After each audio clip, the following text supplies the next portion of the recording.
Ahora sí, señores, muy buenas tardes. Aquí estamos en compañía de General Leonardo Soriano en Andalucía, como que ustedes no pudieron escuchar. Genaro, ¿qué tal? Bien. Muy bien, De muy que bien. hoy la provincia de Azua está de fiesta. La provincia del amigo Modesto, 174 años de la independencia, de la batalla del 19 de marzo, que vino a reafirmar la independencia del 27 de febrero del 1844, que dice Juan Bosch, y con sobrada razón, que el Día de la Independencia Nacional no debería ser el 27 de febrero, sino el 28 de febrero. 28. ¿Por qué? Interesante. ¿Por qué don Juan dice eso? Porque en sí el Trabucazo, el famoso Trabucazo, aquel de Mella, Ujú. fue en la noche, muy entrada la noche, avanzada la noche Del 27. del 27, muy entrada la noche, y la independencia quedó realmente proclamada en la madrugada del 28 de febrero. Entonces el trabucazo no era la independencia, sino la proclamación en sí. Ajá. Y eso, por eso Juan Bosch lo dice. Tú que eres un gran seguidor, al igual que yo, de don Juan, búscate esos tratados donde él habla sobre esto y tú verás. Y con sobrada razón, don Juan dice eso. Entonces, 19 de marzo se libró la primera batalla de una serie de batallas que se efectuaron entre la naciente República Dominicana y la antigua opresora de República Dominicana llamada Haití. Los haitianos, por volver a reconquistar lo que habían perdido, se significó en el mes de marzo dos importantísimas batallas, de una serie de batallas. Una el 19 de marzo en Asia.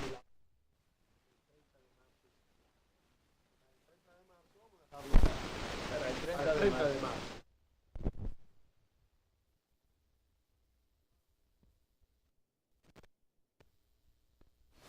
Gente, comentábamos, Genaro, de que se decía que había una gran desigualdad entre los soldados haitianos y los soldados dominicanos en cuanto a armamento se refiere, en cuanto a cantidad se refiere, y es lógico que tenía que ser así. Tenían que ser más los haitianos y tenían que estar mejor equipados los haitianos. ¿Por qué? Haití era en ese entonces una gran metrópoli, una gran ciudad para la época, donde tenía una economía muy fuerte, tenía más de 200 ingenios. Los ingenios azucareros de aquella época no son los ingenios azucareros de ahora, eran pequeños trapiches, pero empleaban gente, movía economía. El que ha ido a Haití y ha tenido la oportunidad de pasearse por Jamel, entre otras ciudades, puede observar la riqueza de las construcciones coloniales de Haití, que a pesar de las grandes adversidades de Haití y de la situación que tiene Haití, se conservan muchas de ellas, muy en especial en Jamel. Jamel es una ciudad fronteriza con República Dominicana, un poco con Pedernales, colinda un poco con Pedernales. Entonces, ahí era la gran desigualdad. Pero ¿qué sucede? Los dominicanos fuimos ayudados, según dice la historia, como parte de darle un poquitito más de sazón a esa batalla, que Genaro dice que eso era mentira, que no podían haber 30.000 soldados haitianos y solo 2.000 dominicanos, ¿verdad? 2500. 2.500. Pero se dice también, dice Modesto, que fue a Pedra Limpia que le ganaron los azuanos. De ahí viene la fama de los azuanos tirapiedras. Sí. Y hay otro que me lo dijeron a mí, cuando leíamos la historia, que también fuimos ayudados por el ruido de un crustáceo en extinción ya prácticamente aquí en la República Dominicana, los cangrejos. Los cangrejos sonaban en esos arrecifes ahí de sueño y decían los haitianos, bueno, pues un ejército súper numeroso para que digan que aquí murió, que digan que aquí corrió. Sí. Y se fueron. Ahí, Claro. ahí lo. Son cosas improbables. Las Sí, piedras sí, sí, sí. y los cangrejos no pueden detener a los arcabuces. No. No. Pero bueno, lo que sí pudo ser es que ellos no fueran 30.000, que fueran menos. Que fueran menos y que le faltara el coraje que teníamos nosotros que tenía el hombre que vivía por ahí en esa época para detenerlos. Eso sí pudo ser. Ellos vinieron a invadirnos y a sacarnos de nuestra casa y nosotros estábamos en nuestra casa. Dime tú, ¿quién tiene más fuerza moral, más fuerza espiritual? ¿El que está en su casa y viene a quererlo sacar o el que viene de fuera? Porque de la casa. Entonces el de la casa puso por delante su convencimiento de que eso era suyo, de que le pertenecía y que aquello era una trastada de Gerard, de venir a invadirnos, y que 30.000 hombres no puede ser. 30.000 hombres nada más con llegar y acentuarse ahí tenían ya. Yeah. De hecho, Asua estaba despoblado. Todo el oeste de Asia hacia allá estaba despoblado. Ellos pudieron tomar a Asua y no había quien lo defendiera también, porque ese es otro punto. Sí. Entonces, pero luego vienen a Asua con 30.000 hombres. Una serie de datos que, bueno, vamos a pensarlo como para ver si nos convence, como para ver si la caja cuadra. Pero eso no, ellos nada más tenían que hacer eso. Sí, pero eso que tú acabas de decir es muy importante. Aso era la gran provincia. Sí. Aso era San Juan de la Maguana, era Barahona, era Elías Piña, era Pedernales, todo eso era que Aso. ellos decían que era hasta ahí, hasta Asua. Oye, su territorio. todo eso era Aso en ese Todo entonces. era Asua. Todo eso era Aso, una gran... Porque en ese entonces había pocas provincias, o pocas demarcaciones, o pocos departamentos, como se le llamara. Posiblemente se llamaban departamentos, que es la nomenclatura que acuñaron los españoles para dividir, políticamente hablando, los sectores, entre comillas, colonizados o descubiertos por ellos. Cuba, por ejemplo, mantiene todavía esa nomenclatura, porque en Cuba los españoles perduraron hasta finales del siglo XVIII, 1896, si mal no recuerdo, más o menos, por ahí, hasta ahí. Por eso también ustedes pueden observar en Cuba la gran riqueza de la construcción colonial cubana. Ahí sí es verdad que hay una gran riqueza. Mira otra cosa, colonial. Ramón, que pone a uno como a dudar sobre esos datos.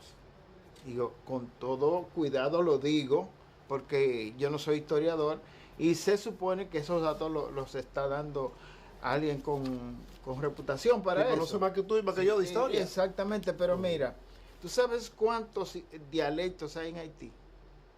38. Ahí en ese Haití, aquí hablamos una lengua, por eso somos una nación. Y hablamos también de dialectos. Está el dialecto cibaeño, está el dialecto, No, ese el dialecto ese es un dejo. Ese es un dejo. El dialecto no, ese es un del dejo. sur. Ese es un dejo. Ah. Bueno, pero aquellos son una lengua diferente porque esos esclavos vinieron de diferentes lugares de África y hablaban un idioma diferente. Reunir todavía hoy en Haití 30.000 hombres para hacer algo es un poco difícil porque son gente que hablan diferentes, vamos a decirle lenguas, que no eran lenguas porque no cumplían con lo que es una lengua. Entonces también eso era difícil. Nadie se entendía. ¿Cuál fue el problema gigante que tuvo Egipto? Que conquistaba todo por ahí. Y Roma, que eran esclavos de este país, de aquel, y no se entendían entre sí. La barrera idiomática. Sí. Entonces vinieron y eliminaron los jeroglíficos. Y entonces ahí Mahoma es uno de los que más trabajó en eso, hizo el abecedario. Bueno, vamos a dejar el 19 de marzo. Felicidades al pueblo de Asua. Que celebren. Es muy merecido esa celebración. Lo que deberían estar celebrando hoy es el PRM, pero no pueden celebrar porque a partir de hoy se inicia el viacrucis de tabular, contar esos votos para ver quiénes son los ganadores de ese proceso convencional. Pero por lo menos en los dos principales puestos en juegos, la presidencia y la secretaría general del PRM, ya eso está claro, que el señor senador de Puerto Plata, el señor Paliza, y la señora Carolina Mejía, hija del expresidente Hipólito Mejía Domínguez. Presidente y secretaria general respectivamente, con el voto de los PRMistas. Ellos caminaron solo prácticamente. ¿Por qué? Porque quien podía hacerle quizás un poquito de sombra a Paliza era el que fue presidente, bueno, es presidente todavía del PRM, Andrés Bautista, y él huyó raudo y veloz el viernes, denunció que todavía no tenía el padrón a mano, que no sabía quiénes y dónde iban a votar, y que en consecuencia él no consideraba que habían condiciones para ejercer el voto. Bien, entonces renunció. Lo mismo ocurrió con la Secretaría General. La Secretaría General, Chus Vázquez fue el más cercano competidor de la señora Carolina Mejía, pero Carolina se impuso mucho a poco con relación a Chus Vázquez. Pero ahora viene el viacrucis de comenzar a tabular esos votos para cada uno de los aspirantes a la vicepresidencia de este partido, para cada uno de los aspirantes a la vicesecretaría general de este partido, que son muchos los candidatos. 1920 centros de votaciones estuvieron habilitados para este proceso de convención interna. Hay denuncias de fraude, retrasos, suspensiones en ciudades tan importantes como Santiago de los Caballeros, que es la segunda ciudad de importancia del país. Todavía al mediodía no se había iniciado la convención porque no habían llegado los material gastable. Y no se pudo. Si tú me dices en Pedernales no ha llegado, Ajá. Oviedo, ya, pero en bueno, Santiago. eso es muy lejos, ¿verdad? Sí, Pero Santiago se va ahí mismo.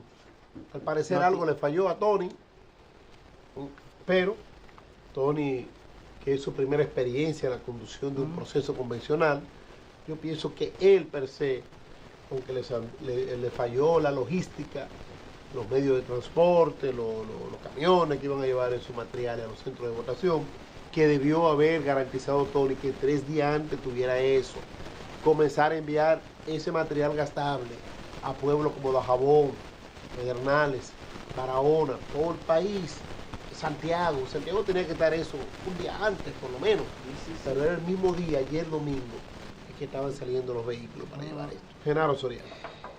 35 pueblos o ciudades no tuvieron trabajo eleccionario del PRM. 35. Mira, yo personalmente entiendo que esta primera vez, esta experiencia nueva, tenía que adolecer de algo. No, además viniendo de donde viene. Sí, el desorden heredado, el desorden, la falta de disciplina, la falta de previsión, quizás le faltó dinero, no creo. Todo eso, bueno, es casi entendible. Es casi entendible. Como no sonó una sola galleta, ya estamos ganando. Está ganando el país con que el PRM, con su maltrecha en términos administrativos, no quiero insinuar nada de trampas ni nada de eso, pero con su maltrecho trabajo de elección, por todas esas fallas administrativas, dio un dudoso paso, pero al fin y al cabo dio un paso. Ojalá que las elecciones que ya se ven claras, como la del presidente y el secretario general, no genere otra situación, porque va a haber mucha gente que se va para su casa o que va a protestar, porque todavía en el PRM no se practica esa regla de oro de la democracia dura de cumplir, que se llama que la minoría se somete a lo que diga la mayoría. Ahí todavía no se aprendió eso. Bueno, entonces ya tú sabes. Lo importante es que quedó todo bien organizado, hasta ahora, entre comillas. Hasta ahora. Entre comillas, porque, reitero, muchas ciudades no pudieron convencionar, como dijo mi amigo Genaro Soriano. Incluso ciudades tan importantes como Santiago de los Caballeros. Se inicia un proceso bastante lento de tabulación, de conteo de estos votos, para ver quiénes salieron electos en los puestos de menos importancia que la presidencia y la secretaría general de este partido. Sin duda alguna, el PRM entiendo que está buscando con tiempo las lágrimas por si tienen que brotar, pues que broten. ¿Por qué? Porque de cara al 2020 ya esas lágrimas van a brotar y van a estar secas. Lo que quedarían pendientes las lágrimas que puedan provocar el proceso para elegir candidatos, candidaturas de cara a la contienda del año 2020, que todos sabemos que en los últimos procesos electorales los partidos andan con una ambulancia, recogiendo todos los heridos, todos los que están guapos porque no lo eligieron, y lo colocan en puestos ganables. Sí. Los partidos inmediatamente comienza la convención para elegir los candidatos de PLD, PRD, Partido Reformista. Ahí andan una ambulancia morada, una roja, otra blanca, otra del color del PRM, buscando los disgustados. El PRM busca los disgustados del PLD. El PLD busca los disgustados del PRM, PLD. lacerando las aspiraciones de sus militantes. Bueno, ahí tiene el PRM con su intento. Sí. Vamos a esperanzarnos en que puedan corregir todo eso, que haya comprensión entre ellos y aún con el ejercicio maltrecho que se dio, bueno, que lo recompongan un poco y que sigan ahí, porque que esa gente que son la principal oposición queden bien, es bien para todo el país. Bueno, Genaro, indudablemente que junto con el proceso convencional del PRM, pues el periódico Hoy publica la primera de las encuestas. Vamos a darle dos porque recuerda que tuvo un pequeño percance. El Hoy publica su primera encuesta ya de cara al 2020. De cara al 2020. Sí, el 2020 hay muchos datos sumamente interesantes que surgen ahí, que mueve a la reflexión de las fuerzas políticas dominicanas. Por ejemplo, el número de que un 46% de los encuestados dice no saber quién debería ser el candidato del PLD. Eso debe mover a la reflexión al interno del PLD. Pero hay otros números importantes, muy importantes, que nos entrega la encuesta Gallup, esta firma encuestadora que dirige el buen amigo Rafaelito Acevedo, que dice que Luis Abinader es favorecido, míralo ahí, por un 18.8% de los encuestados para ser el presidente de la República. No está mal. No está mal, está muy bueno. Pero más adelante la encuesta dice que Danilo Medina y Leonel Fernández tienen prácticamente un empate técnico. 14.8 uno y 14.5 otro. La alianza de los dos, como siempre se estila en el PLD, hoy mismo si se produce, colocaría al PLD muy por encima de este porcentaje. Lo colocaría con aproximadamente un 29% de la preferencia de los electores. Entonces, ya aparece también que se le puede sumar a esto un 7.2% que favorece a la doctora Margarita Cedeño de Fernández como candidata a la presidencia de la República. Hay otros como por ejemplo don Guillermo Moreno, que aparece con un 6.6, Hipólito Mejía, que ahí Hipólito sí debe revisar bien sus números, un 18.8 contra un 6.2 de Hipólito, es mucho que decir, ¿verdad? Sí. Aparece David Collado con un 2.8, atención a aquellos que dicen que David Collado cada vez más está adquiriendo popularidad y que se ha convertido en un presidencial. Míralo ahí, está muy abajo, 2.8, muy abajo. A pesar de tener un gran equipo de prensa y publicidad que no descansa. Miguel Vargas aparece con un 0.5, Abel Martínez un 0.8, Eduardo Estrella aparece con 1.3, y así están los números de esta encuesta que nos entrega la firma encuestadora Gallup. También dice Gallup que la mayoría de la población, como lo decíamos hace un momentito, está indeciso también por los candidatos del PRM y el PRD. Un 49.9% de la población todavía no sabe bien quién debería ser el candidato de la principal fuerza política de la oposición del país, que es el PRM. Aunque un 38.8 cree que debería ser Luis Abinader, eso es el PRM, y un 7.8 considera que debe ser el expresidente Hipólito Mejía Domínguez. Esos son los números que la gente debe sopesar, la gente debe ver de cara a las elecciones del 2020. Claro está, estamos a casi 2 años de ese proceso electoral. Las cosas van cambiando y recuerdo muy bien el proceso electoral del año 2012. ¿Quién iba a decir que con el inicio de las encuestas Hipólito en el año 2012, que aparecía con un cómodo primer lugar, ¿quién iba a decir que se iba a desplomar en la medida que discurría el tiempo? Y se desplomó. Hipólito, que todo el mundo lo tenía como el gran ganador, fue el gran perdedor, que todavía y no asimila que perdió. No lo asimila. Porque nunca ha reconocido su derrota. Vamos a los consejos comerciales y regresamos en breve con más y al punto.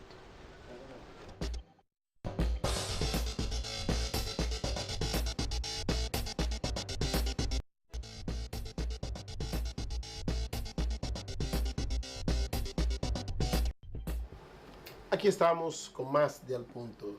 Mire, el jefe de la Policía Nacional ha informado al país que el joven que no pudo asistir a su graduación en la Universidad del Caribe de licenciado en educación porque no tenía vida, le habían cegado la vida unos delincuentes para despojarlo de un celular.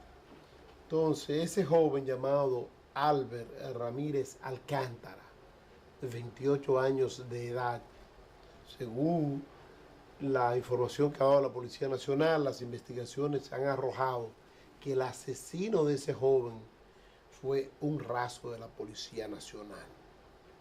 Un raso de la Policía Nacional llamado Nieves Ruiz Sierra Gómez, quien ya ha sido cancelado y fue puesto a disposición de la justicia para que responda por este hecho sangriento que cometió.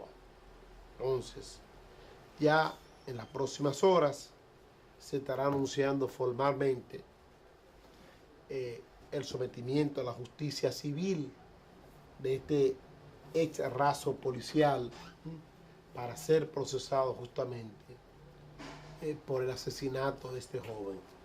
Esperemos que se logre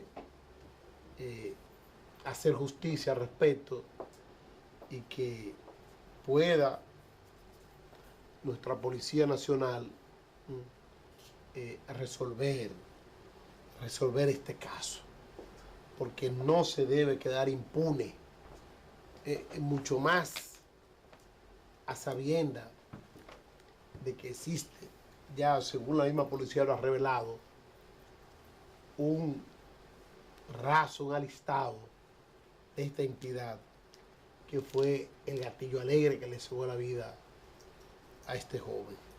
Esperemos que se investigue hasta las últimas consecuencias. Señores, ya hay Arsenio Quevedo, el empresario del transporte, que consiguió finalmente su libertad la semana pasada. Pues este fin de semana fue a hacerse su chequeo médico y lo necesitaba. Ha adelgazado bastante. Entonces, dentro de esos chequeos médicos se ha determinado que tiene un proceso de deshidratación muy amplio, ¿verdad? Por eso había adelgazado tanto, que tiene varias hernias discales, en adición a su problema de diabetes. Entonces, va a ser posiblemente intervenido esa hernia discales. Entonces, para eso se requiere de efectuarse toda la analítica de rigor y ver si el peso de él, la masa corporal, le permite soportar esa cirugía que se le quiere practicar. Yo le aconsejaría a sus familiares que si él duró 3 años preso, fueron 3 más o menos, que esperen un poco más para que la operación sea un éxito, ¿verdad? Porque ahora hay muchos riesgos.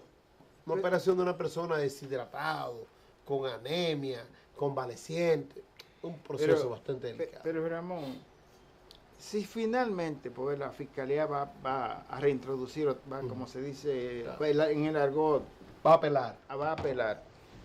Bueno, pero si resulta que después de tanto trajín judicial, este hombre resulta inocente, Ya. y el compañero Solís Erickson de los Santos. Sí, este hombre salió maltrecho en su salud. Hoy si este hombre resulta finalmente inocente, ¿qué es lo que vamos a explicar con relación a lo que es el asunto de los derechos humanos? Que este hombre salga hecho un cadáver. Yo vi fotos y videos de él en que lo llevan agarrado porque no puede caminar sí, así bien. es. Entonces, ¿y si fue inocente? ¿Qué pasó ahí?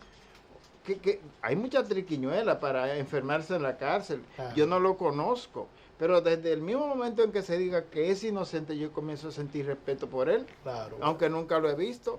Hoy si resulta que el hombre es inocente finalmente, después de la gestión que viene de la Procuraduría, y entonces, ¿qué vamos a explicarle a la población? Ese hombre salió mutilado de ahí. Sí, sí, se salió. Es un empresario que vivía bien, un hombre que tenía negocio. Salió bueno, bien demacrado. y bien, totalmente maltrecho de salud. A ver si vamos pensando qué se le va a decir a la población de un hombre que finalmente, después del trajín terrible a que fue sometido, resulta que, bueno, que es inocente. Así es. Mira, Genaro, debíamos haberlo dicho al inicio del fallecimiento del señor Perelló. Ah, sí. Un señor empresario, el líder aquí del mercado de café, del mercado del café, era el líder sin duda de ese mercado, convirtiéndose esto en una marca país. El dominicano cuando reside fuera de aquí, de la República Dominicana, y tú vas para allá, te dice, tráeme unos sobrecitos de café Santo Domingo. Entonces, Que tú no puedes viajar si no te vas con tu funda de café de a libra. Si tú no llegas ya con ese café de Santo Domingo, hay problema. Entonces el señor Perelló, Rafael Perelló, falleció el pasado sábado, después de estar mucho tiempo aquejado de salud, postrado en cama, postrado en su casa, pues falleció. En estos precisos momentos debe estar casi concluyendo el sepelio de él, que se efectuó en el cementerio de la avenida Máximo Gómez. Entonces no nos resta más que decir que el señor Perelló, desde mucho tiempo, de una edad muy joven, porque ya le ha dado 83 años más o menos, y de la edad muy joven, siendo muy joven aún, incursionó en el mercado del café, de la venta de café molido, una bebida aromática, energizante, que la mayoría del dominicano le gusta consumir en la mañana, yo no. Y el mundo también. Y el mundo. Es Entonces, una hay que infusión decir aromática que Perelló fue un emprendedor. Rafael Perelló fue una persona que no solo creó Café Santo Domingo, sino también que diversificó, envasaba café para diferentes estratos sociales. Café gourmet, alguien gourmet, etcétera, etcétera. Y además de esto, no resistía competencia. Todo el que trataba de hacerle competencia, él lo absorbía. Recuerda el café Mama Inés. ¿Qué le pasó a Mama Inés? Duró menos que una cucaracha en un gallinero y lo compró. ¿Cuánto cuesta esa empresa? Tanto lo compró. Lo mantuvo en el mercado, después lo sacó. Fósforo, Estrella. El otro fósforo, no recuerdo el nombre, el otro fósforo. Le hacía competencia. ¿Cuánto vale esa fábrica de fósforo? Tanto, tómalo. Compró. Entonces, era el zar, el monopolio del mercado de café en la República Dominicana. Paz a los restos de este empresario de origen vanilejo, que nació el 1 de noviembre del año 1934. Iba caminando hacia los 84 años de edad. Mira, yo quiero que no se quede algo sin decir. De Perelló. De Perelló, desde luego. Aquí hay muchos empresarios con muchísimo más poder económico que él, pero mucho más poder económico que él. No sé si el mismo prestigio que él. Hay que mencionar que él se gastó una fortuna para erigir y luego mantener un centro cultural en Baní, que yo he ido más de 4 veces, y es un complejo grande con todo lo que se necesita para promover la cultura. Pocos o ningunos hacen lo que hizo Rafaelito Perelló, que hizo ese centro y después mantenerlo con la empleomanía que tenía ahí, porque el centro no genera dinero para nada, no es un negocio. Eso lo hizo él, y eso hay que agradecérselo. Y eso tiene que servir para que lo recordemos siempre como un hombre que es real y auténticamente le sirvió a su patria. Pero ¿por qué no hacen lo mismo los dueños del este? Eso es. Para que los pobres que viven en el este, la gente de Cacana, también disfruten la playa, Y ¿verdad? de Punta Cana y de Deberían Bávaro. construirle unos gaseos, una cosa ahí para los pobres, ese pedacito para los pobres. Mira, aunque sea lo que hacen ahora, que he descubierto, una media luna así, con la cosa donde se prende la tita allá abajo, ¿cómo se llama eso ahora? Una concha acústica. Que ¿verdad? este va a ser una cosa del síndico de aquí, el alcalde de aquí. Entonces, aunque sea que esa gente que tienen tanto dinero entre Bávaro y Punta Cana, hagan 2 coliseos, digamos, de esos, para llevarle a la gente obras de teatro, cosas, cultura. ¿por qué no hacen lo mismo? La Entonces, gente por eso hay de- que destacar a Rafaelito Oye, Perelló. ¿por qué no hacen lo mismo los dueños del Cibao? No hacen eso. Pero yo era el creativo, era la persona que se preocupaba por velar hacia la buena imagen de las empresas, propiedad de él. Siempre la atendió, yo llegué iba ahí a veces y él era el primero que estaba allá afuera en recesión, Ajá. esperándote, te saludaba y tú no sabías quién era. ¿Qué usted quiere, señora? Iba con él, desde decán. De decán te iba con él a enseñarte la empresa. Después era que tú descubrías por este señor Perelló, Sí. tú descubrías eso después. Vamos a los consejos comerciales y regresamos de inmediato con los minutos finales de Al Punto correspondiente a este lunes.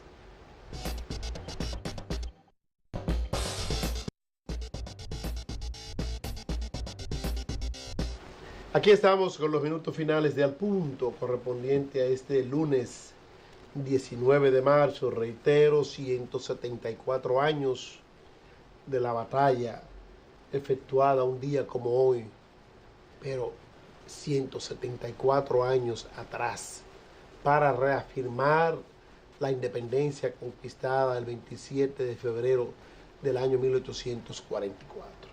Ayer Putin, el presidente actual Vladimir Putin de Rusia, que yo no sabía que tenía tanta gente todavía, porque tú sabes que se ha fraccionado en pequeñas repúblicas, lo que era toda la Unión de Repúblicas Socialistas y Soviéticas.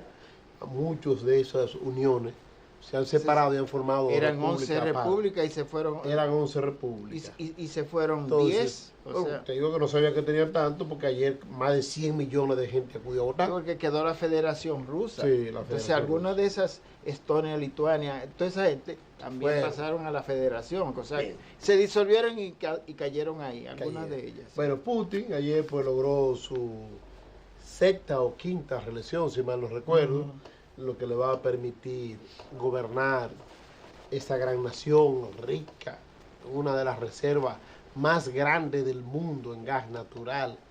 Petróleo también tiene mucho. Mucho petróleo. Mucho petróleo. Y quién sabe qué hay en ese hielo que hay ahí, donde están Ahí hay una cantidad de cárceles. oro enorme. No se sabe lo que hay ahí, Oro, porque ahí nunca sube la temperatura. no. Ahí está el punto. La es que Siberia. La Siberia. Las temperaturas son tan bajas que lo usan como cárcel. Llevan a los reclusos ahí, los tiran ahí. Cárcel abierta. No están ahí. Hasta que se No te están gaste el cerrados. abrigo. Están ahí, tienen un lugar donde dormir, Ujú. pero no están enrajados. Tranquilo ahí. Como hacía Francia con Guyana aquí en América. La isla de Entonces, Guyana. Sí, exacto. Sí, lo mismo. Entonces Vladimir Putin va a estar gobernando hasta el año 2024. Se dice que es uno de los manos derechas que participó muy activamente, ayudó a que ganara Donald Trump la presidencia de Estados Unidos. Un hombre muy conflictivo, un atleta. Es decir, Vladimir Putin fue campeón de natación, practica varios deportes. Un hombre que nació cuando la Unión Soviética era socialista y se formó en ese régimen muy cerrado, se formó ahí. En lo que sabe de manejo de Estado lo aprendió ahí y logró colarse de ser uno de los ejecutivos del organismo represivo, del organismo represivo de inteligencia, de espionaje, La KGB. de la UR, pues logró ir escalando Ujú. hasta que llegó a presidente. de este país. Genaro. Mira, yo comentaba hacía días la razón por la que muchos presidentes repetían, la gente los prefería otra vez. Eso sucede cuando esta gente tiene el perfil, tiene el tercer ojo para ver qué es lo que conviene en este momento y qué no en este momento. Tú ves a Putin hoy, ahí, sí, con un 76% de la preferencia. Bueno, Putin fue el artífice de que Crimea sea parte de la Federación Rusa. ¿Y qué es Crimea? Un país pequeño, pero fíjate qué cosa, tiene el puerto de Sebastopol, que es el puerto más importante de Europa del Este para el intercambio de mercancía. Es estratégico. Es un puerto natural con un calado profundísimo, no hay que hacer trabajo ni nada. Y está en el punto más conveniente para el intercambio de mercancía entre esos países. Y países de más lejanía, él logró con su trabajo político conseguir que Crimea fuera hoy parte de lo que es la Federación Rusa. Eso para mencionarte un caso. Por demás, Putin es aquel un poco ampuloso, contestatario, sí, con aire de grandilocuencia. Vi un video donde él camina casi 200 metros de gente aplaudiéndole, sí, y él, sí, en el, sí, centro diciendo adiós para ir a decir un discurso, y eso es ese aire de grandeza. Es contestatario y tiene una inteligencia que le llaman única, y se dice que estaba tan bien informado como el hombre, mientras estuvo vivo, más informado de la tierra, que fue Fidel Castro. Él se mantiene bien informado, sabe lo que pasa todo, y tiene un tercer ojo extraordinario para ver lo que viene y anticiparse. Y por hacer lo que ha hecho, que es nuevo y es exactamente lo que necesitó el ruso durante toda una vida, repite ahí, y el que haga lo que hizo Putin también repite.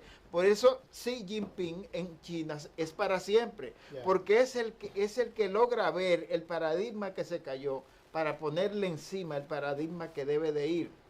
Eso pasa con Putin y una serie de presidentes en todo el mundo. Bueno, tiene un 75% de los votos, con un 65% de ellos ya computados. En el 75 es la antesala de lo que va a ocurrir también más cerca de aquí, en Venezuela, donde también se va a reelegir Nicolás Maduro. Sí, eso sin duda. Va solo al proceso electoral. Putin prácticamente participó solo. Tenía algunos que otros opositores, pero que ninguno han pasado de 6,3%. Estaba otro también, el Partido Liberal de Xenia Soca, con 1,4%. Es decir que Putin está comiendo con su dama. No tiene problema de ninguna índole. Maduro, tú quieres decir ahora. Y ahora no, estoy leyendo, hablando de... Sí, okay. Y Putin, pues realmente está comiendo con su dama, logró todo lo que quería lograr. Maduro, ya siguiéndonos al final completamente con Maduro, Maduro no tiene oposición, no, la oposición ha declarado desde ya que no hay condiciones para ese proceso electoral. Se va a inscribir, no se sabe porque no hemos visto en los cables internacionales si se inscribió sí o no el pastor evangélico que se va a inscribir como candidato, pero al cierre de la inscripción de candidaturas, la oposición no se había inscrito, no había presentado formalmente candidato. Entonces le deja el play abierto, la cancha sola a Maduro. Con la intención de ilegitimarlo. Sí, se fue solo, no es legítimo porque no tuvo competencia. El pastor que anda por ahí diciendo que va, parece que es el único que no piensa así, porque la mesa de la unidad está dividida, no tienen unidad de criterio, toda la oposición está dividida, porque ahí está funcionando el asunto intereses particulares y por eso están divididos. Parece que este pastor es el que dice yo voy, hasta ahora que dice que va, pero ellos quieren sobre todo, y están viviendo muy bien de eso, ellos lo que quieren es ilegitimar a Maduro, decir, eso es fraude, todo eso, él fue solo porque no habían las condiciones. Ya. Bueno, finalmente, señores, el mes de marzo, que va avanzando y hoy 19, y yo debo recordarle al que no lo ha hecho, que lo haga. Genaro ya lo hizo, porque la nieta lo llevó a que lo hiciera antes de tiempo. este es el mes de la glaucoma. Ah, Esa enfermedad silente el glaucoma, sí. que puede dejarlo a usted sin vista. Hay muchos centros, mañana hay un gran operativo prácticamente a nivel nacional. Diferentes centros asistenciales del país van a ofrecer ese diagnóstico de la glaucoma gratuito. Pero el mayor de todos los centros aquí en la capital es uno que está en Cristo Rey, en donde estaba la antigua fábrica de tubo plástico PVC, en la Ortega y Gasset, casi esquina Obando. Ahí está este centro, el cual les recomiendo a usted, yo lo voy a hacer también, que vaya a chequearse. ¿Por qué? Porque es una enfermedad silente. Silente, no avisa. Simplemente la sorpresa. O fulanito tiene un glaucoma, quedó ciego. Esa fue la enfermedad, para los más mayorcitos, que dejó ciego al presidente Balaguer. Así es. Al expresidente Balaguer. Desde muy temprana edad, vamos a decirlo, que así. La edad de los más o menos, en el año 78 ya Balaguer estaba ciego, cuando dejó el poder en el 78. Que recuerdo que él comentó que él se descuidó, que si no se hubiera descuidado no pierde la... Después no le valió de que médico, Melgen, fulanito, no valió porque ya no había nada, absolutamente nada que hacer. Pero eso le sirvió de mucho, porque luego, aunque no está en el libro Guinness, pero debería estar en el libro Guinness, los dominicanos deberíamos reivindicar eso y reclamar eso, que el presidente Balaguer esté en el libro Guinness como el primer candidato a la presidencia ciego que ganó las elecciones. Mañana, Dios mediante, volveremos a estar con ustedes en otra entrega de Al Punto. Ok, Ramón.